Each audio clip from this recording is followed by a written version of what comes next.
প্রশ্নে মহান। আমি দুলাল চন্দ্র দাস, প্রধান শিক্ষক, সিঙ্গাটা উচ্চ বিদ্যালয়, কচুয়া, চাঁদপুর। আমি দীর্ঘদিন যাবৎ কোমর ব্যথা এবং পায়ের ব্যথায় ভুগছি। অনেক এলোপ্যাথিক ওষুধ খেয়েছি। ওষুধ খাওয়ার পর সাময়িক সুস্থ হই, আবার পুনরায় ব্যথা শুরু হয়। তারপর একদিন আমি ফেসবুকে একটা ভেষজ উদ্ভিদের নাম, একটা ওষুধের নাম শুনলাম। তারপর ওর গুণাগুণ সম্বন্ধে পড়লাম, জানলাম। জানার পর আমি ওষুধটার নাম দেখলাম নিউরোমাস। তখন আমি এই নিউরোমাসটা কি করলাম, ওদের সাথে কথা বলে আমি 1 মাসের একটা কোর্স অর্ডার দিলাম, 2 ফাইল। অর্ডার দেওয়ার পর তারা ওষুধটা আমাকে দিল। আমি 1 সপ্তাহ সেবন করার পর আমার মোটামুটি 40% আমি রোগমুক্তি হয়েছে বলে আমার মনে হয়।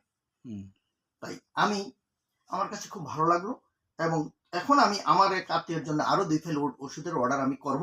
তবে আমি এখন দর্শকদেরকে বলবো, আপনারা নিউরোমাস ব্যবহার করুন যাদের এই সমস্যা, তাহলে আপনারা এখান থেকে মুক্তি পাবেন বলে আমার বিশ্বাস।